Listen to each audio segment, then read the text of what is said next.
A Record of Sweet Murder is a found footage film from Korea and Japan, and it is about a murderer who tracks down this woman that he used to know when he was a kid, and he's killed a bunch of people.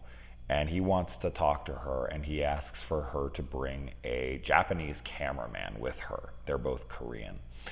And she gets there, and he tells her that the little girl that they both knew when they were kids, who was killed by a car accident, that if he got messages from God, and they were telling, he was telling that if he was to kill 27 people by his 27th birthday or after his 27th birthday, something around that, and it had to be in a very specific order, and he was looking for the signs, and he's having to like look it up in newspapers and figure out how he's going to bring her back. Of course, she thinks he's absolutely nuts, and through the movie, he's trying to convince them that what he's telling them is true.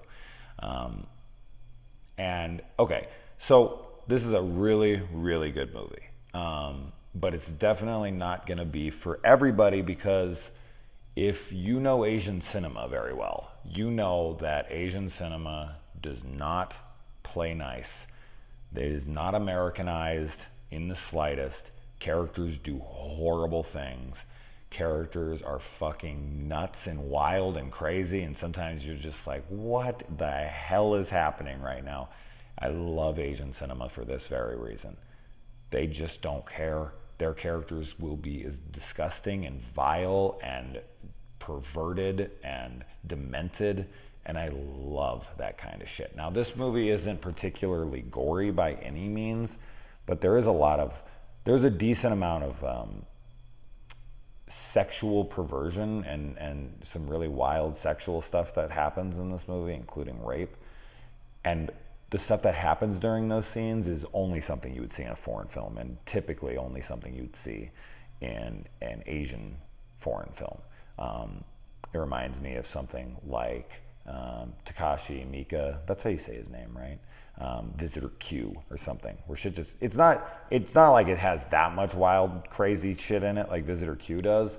I'm just saying that I'm pointing out that as an example of like Asian cinema gets really wild, really out there. And that's why I love it. That's why I love Tokyo Gore Police, and that's why I love Ichi the Killer, and that's why I love all those films. And I don't think I've never like covered almost any of those films on the channel. I need to change that.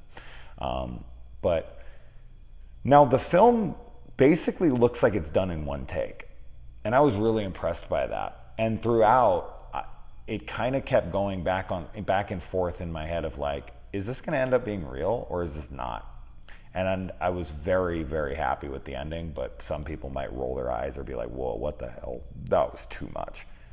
Not for me. Not for me, because I know what I'm getting myself into when I watch Asian cinema, especially like Japanese and Korean for sure, but especially Japanese. Japanese fucking movies are wacko, out there, crazy shit, man, and I love it. I love the really bizarre, wild Asian stuff. And you don't see a lot of found footage from Korea or Japan. I've seen some for sure, but it's not a genre that they're big into that I'm aware of.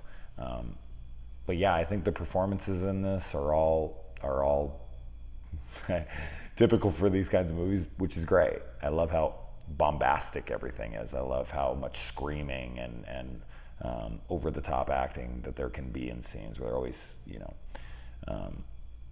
they're always yelling at one another and jumping around and fighting. And I just, this kind of movie, it's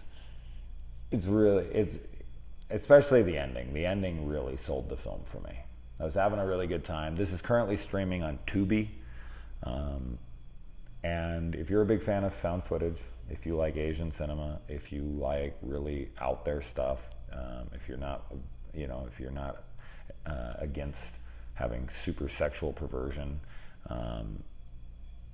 and you don't mind a pretty wild ending, this is your film. This is a great film. It's only on Tubi. I don't think you can even rent it anywhere else. I think it's exclusively on there right now, and I definitely recommend the hell out of it for people who that sounds interesting to. Yeah, it's a cool film. It's a really cool film, completely overlooked from last year. I want to say it was 2019, but it didn't really get a release, and it was kind of just quietly dropped onto Tubi. So go to tubitv.com and check it out and let me know. Adios.